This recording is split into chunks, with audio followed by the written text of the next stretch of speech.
Timing of those audios, I've got to find a better way. Well, anyways, welcome back to another Ray Donovan video.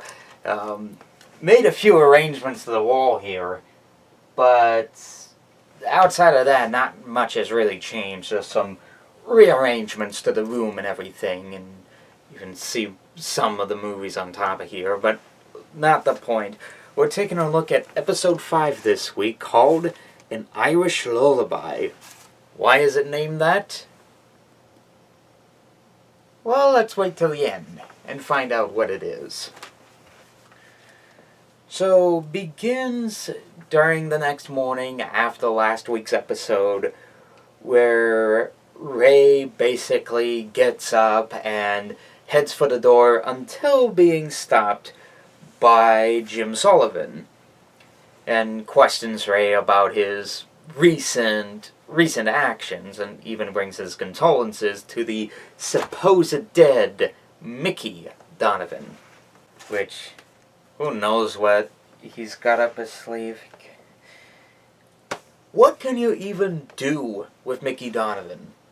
He's planning something, but it'll only be a matter of time until Ray finds the truth out and decides to kill him. Try and put it into his schemes, because, like, how many times has he been caught in the act, somehow managed to survive all this stuff? Like, 15 times? There's something that we've seen from these past seasons. There's just no way of stopping him. There has to be a way that Mickey needs to be stopped. But I don't think there ever is going to be a way.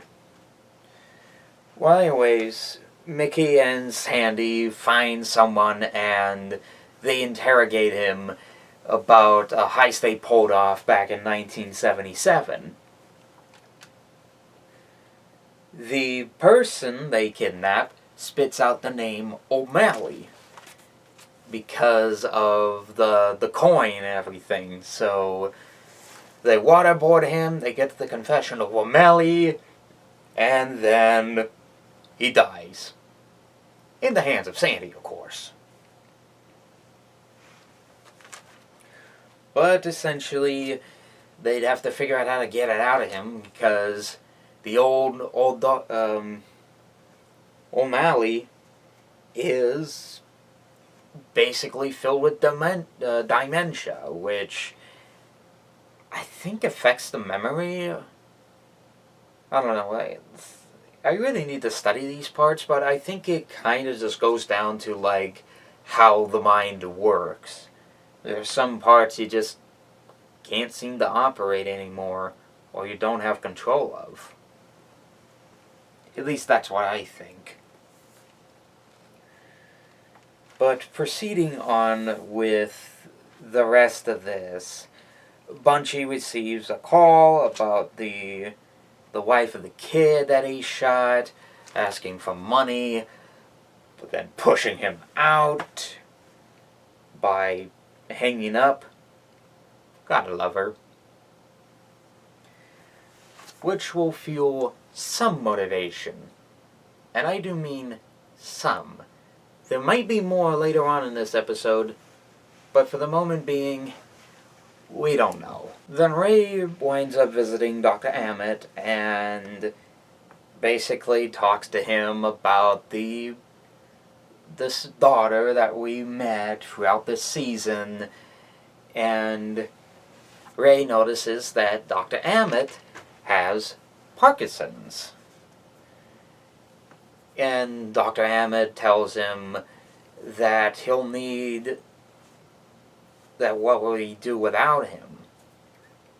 Which gets him remembering, well, yeah, I've been trying to find Terry. Where on earth is he? Which is where this plan comes into the story. It was from when Dr. Ammett shows Ray off of his Parkinson's that he winds up going after Terry and finding him in his apartment, stoned out, no meds, little to no food, except for the beer, in his fridge.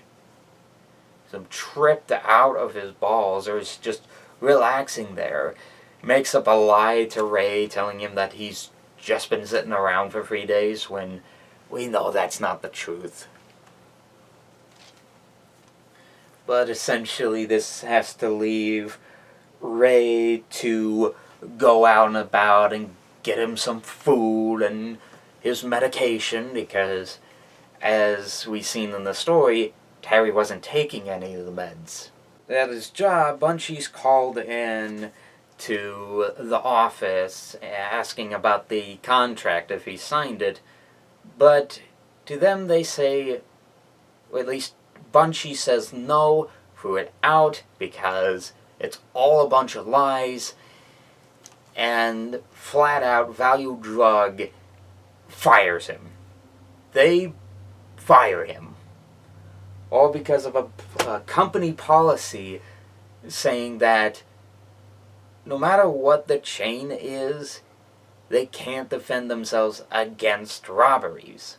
Not even their employees are allowed. And it's... really? But yeah, Bunchie winds up getting fired for not signing the contract, and then Bunchie gets practically pissed off and... sorry. He gets all bunch of pissed off, and from there, Bunchie just storms out of there past some presidential masks. Stares at them, and he may or may not get an idea from it. Maybe.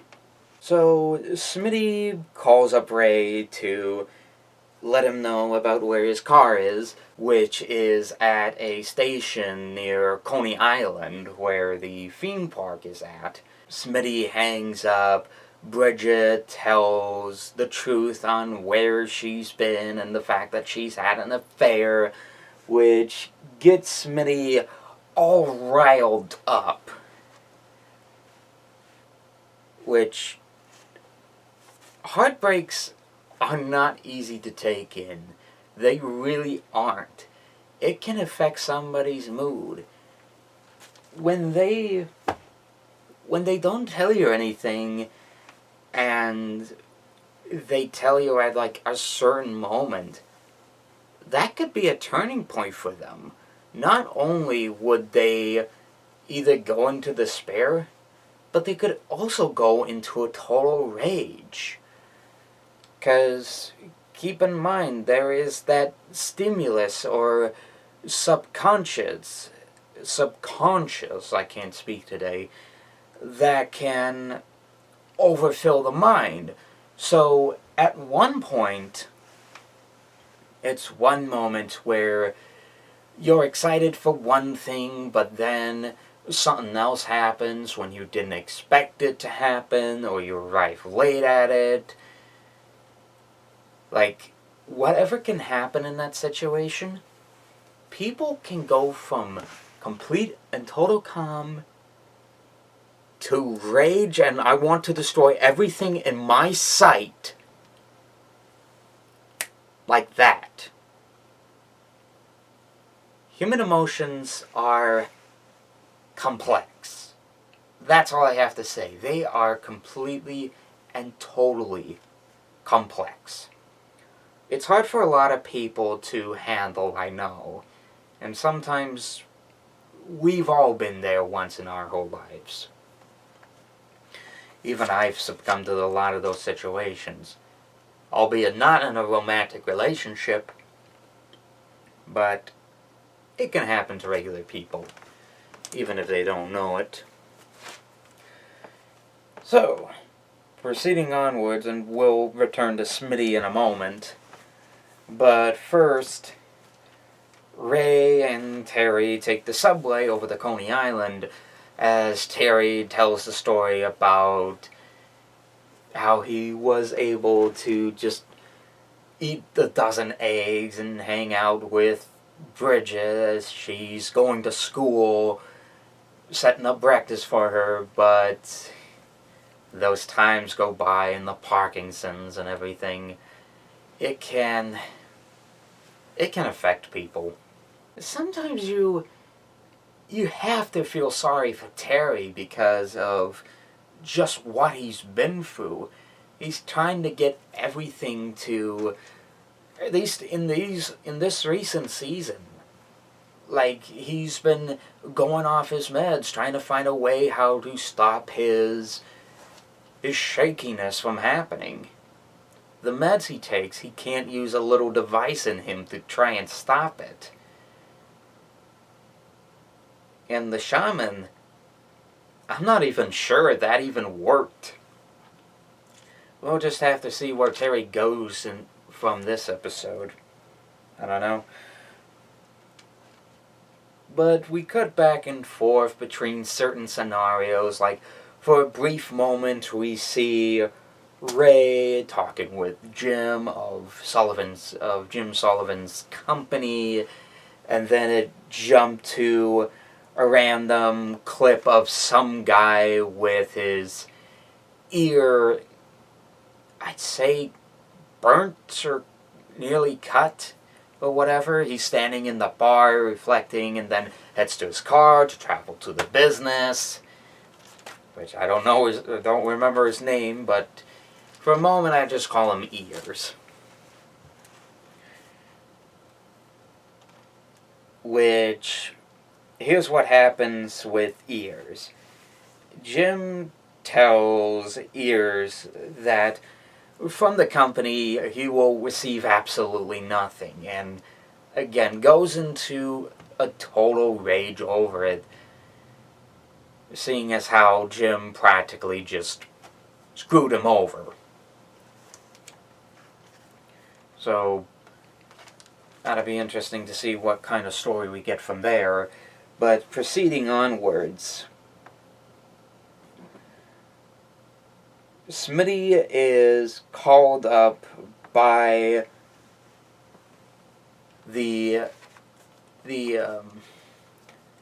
by Bridget's affair boyfriend, and again Smitty is just like complete and total rage, because the guy basically calls up and says, yeah, that hisps, I love it.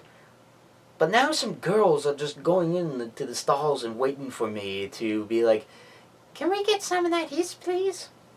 Which leaves Smitty to be more than deterred, because, again, he's still in that angered mood as he just leaves the building, grabbing a baseball bat and a bottle of, I will guess, vodka, as he pulls up to the place where he's supposed to pick him up, smashes his car, gets close to him, and starts smacking him with a baseball bat, leaving him in complete and total pain and rage, which leads to Smitty getting arrested.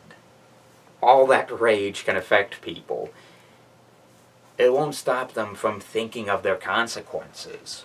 Like human psychology, it's like, there's a lot to take into that, man. And it's sometimes hard to explain it.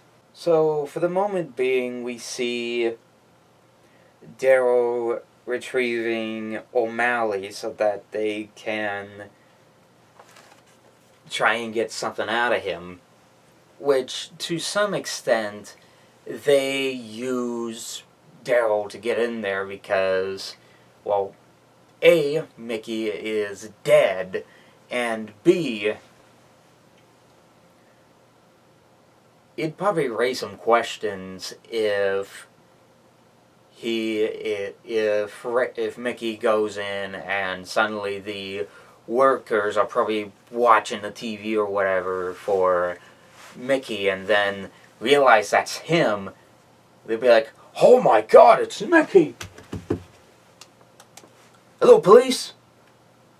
They'd be like that, so give them props for that. So yeah, they get O'Malley so they can figure out what to do with him, or at least try and get something out of him.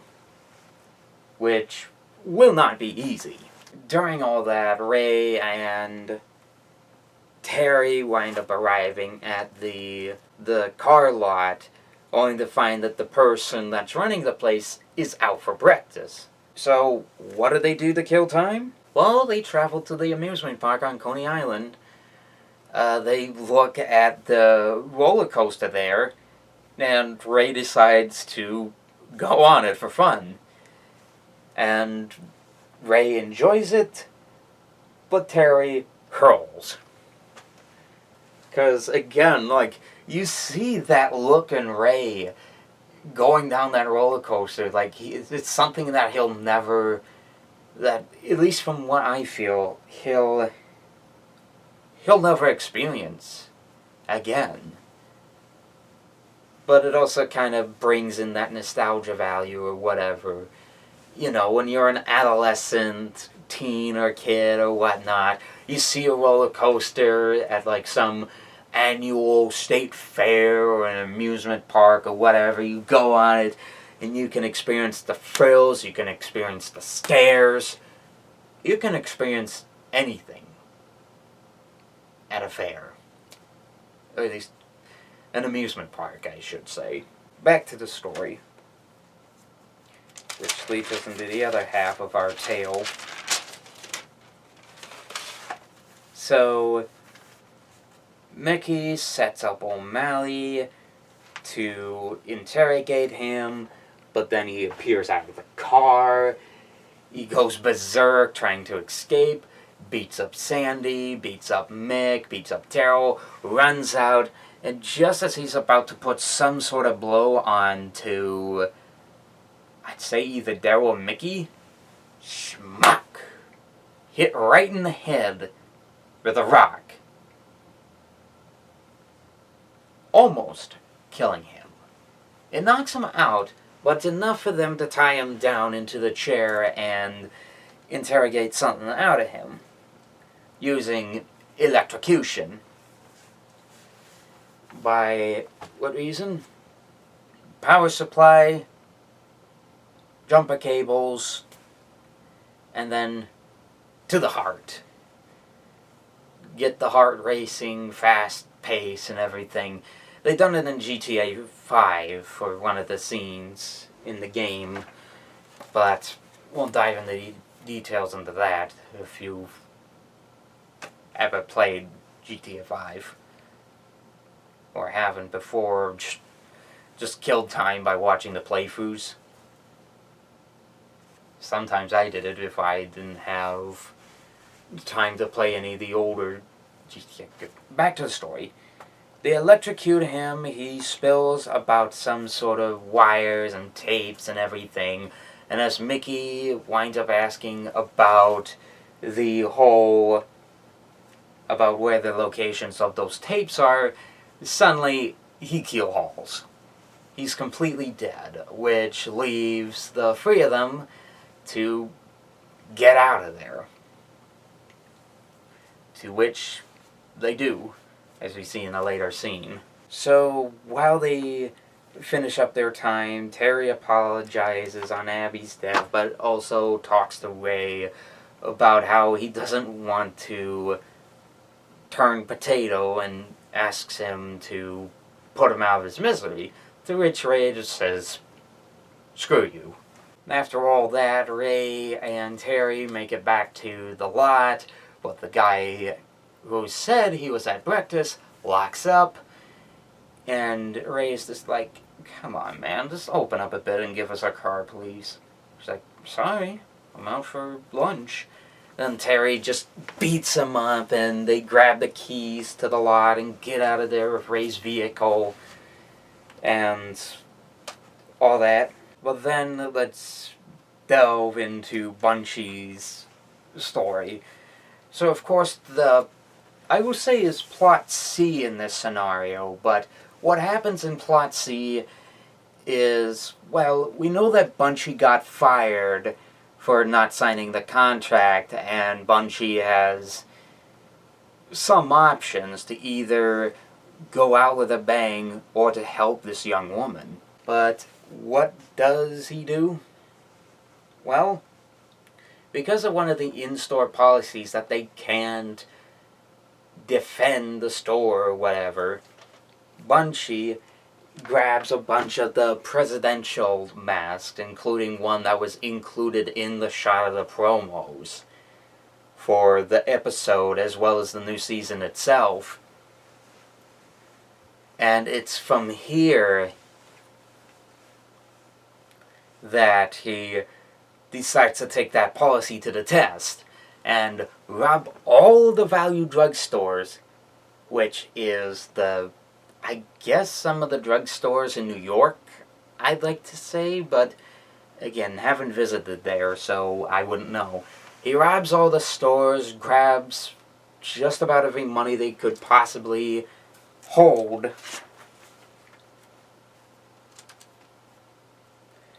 as basically Bunchie grows a big sum of money to hand out to the mother. Taking a break from that, Ray learns about what Terry has been doing for the few days that he's out, visiting a shaman in the upstate and everything. As they run into a deer, they put him in the deer's in pain. Terry asks Ray to go in and kill him, almost like a resemblance of like that limelight, that shot of what Terry saw, to that like spiritual presence and experiencing the death of Mickey just with that animal. So Ray is told by Terry to get out his gun and to put it out of the misery. So leading into the next plot of Bunchie, he gives the money to the young woman and they go to try and find a doctor that would help him out. Or at least help them out, I mean. But none of them seem to budge. Which I guess we'll figure out what the next plot will be for Bunchie in potentially next week's episode. I don't know. But to wrap everything up, Ray returns Terry to his apartment. They reflect on their moms, her little lullaby they sung to them. They sing, Terry falls asleep, Ray proceeds to sing it. The news reports O'Malley being found dead. Bridget sleeps in Ray's apartment. And Ray meets up with the daughter and hang out. While in the end credits, we get the title of our song, which the title is Irish Lullaby. And the song is called Tooralula. This is going to take me a while.